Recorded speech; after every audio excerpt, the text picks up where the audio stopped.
friends. It is me, Miss Gretchen, and my friend, Miss Rosita, and we are going to do our special morning meeting today. We're going to talk about 3 different things. We've got a different kind of a deal for this happy Friday, okay? So I'd like you to do your calendar binder. Oh, Rosita says it's time to go down. And then I want to talk about 3 things, or 3 in sign language. There we go. Okay, number 1. I want you to find some sort of a flexible container and then a toy.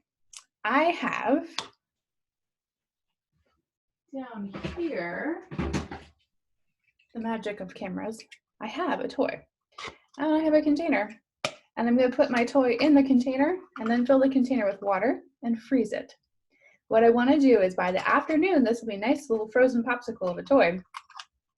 And then I want to give my students a chance to practice their good OT skills. So one way we can do this is by having something like a little eyedropper, or maybe even a turkey baster, whatever you have available at home, and like a bowl of water. So when this is frozen, you're going to pop it out. You might need to set it on the counter for a few minutes so it gets a little soft.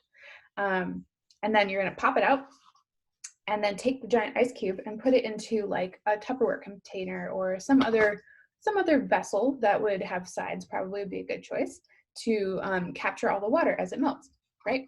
And then what we want to do is we're going to give our kids some choices and how they're going to interact with it. We've done this with Miss Kathy for OT, and everyone had a really great time. You can do this a couple different ways, right? So you can have the turkey baster or the eyedropper and drop little bits of water. So you might choose like room temperature or slightly warm water, and then have them from another cup or something, get some of the water with the dropper and then drop it on the ice cube to help it melt and free the toy. Another way you can do this too is to provide them like a little container of salt and have them sprinkle the salt onto the toy and see which one helps to melt the toy out faster. So we spent, I don't know, 15, 20 minutes doing this one day, and it was just so much fun, and people really liked it, so we brought it back again another week. So this would be a great way to spend some time practicing your OT, fine grip, your fine motor skills today, and just super easy, just a couple of different things that you would already have probably around your house. So there we go. That's number 1. Number 2, our butterfly update. I think we lost one of our caterpillars. I don't think he made it through the metamorphosis into the chrysalis, and so we are down to 4 caterpillars in the chrysalis right now. It's a little sad, however, it is also very reflective of the nature of life and its ephemerality. So big word for our kids, but there we go. It's good for us to practice big vocab words. So there we are. So that's number 2. And then, and I can show you, I'll put a picture up on the website too, so you can see kind of what happened with that one, because you can tell he's got kind of an ouchy chrysalis, so I don't think he's going to make it. And then number 3 is next week would have been Special Olympics, but because of course we're doing our fun shelter in place, we can't go. So we're going to try to do an online version, and I've got some information that Miss Kathy and Miss Jen, who are our 2 APE teachers, they have passed on to the teachers. So I'm going to send that to you, and then you can choose whether or not you want your student to participate. There's a video component, and then some pictures and things like that, and so we'll see what happens. We'd love to have your input. It'd be so much fun. So there we go. And I think the last thing is that, so number 4, there we go.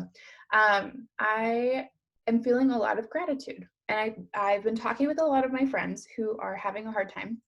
And a lot of times, I remember when I was a kid, I did not want to spend that much time with my family, my sister, my mom. Everyone's always talking to me and making me do stuff. Oh, such a bummer. And it was always great to be able to go to school and get that space in our relationship. Now that we can't do that, maybe it's you can't go to work anymore, you can't go to school anymore, things like that.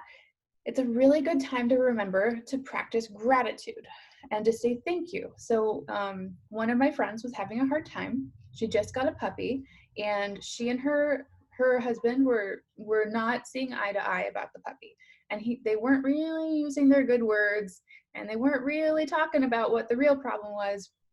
So I reminded her to say thank you to him for all of the different things that he is doing when he's, because oftentimes it's really easy to acknowledge the things that someone is not doing, that is not making you happy. But it's really important in those moments to tell them what they are doing that's great. And so that's the same thing that we do in our classroom all the time. We always want to acknowledge the positive stuff that our students are doing. Say thank you for making a good choice.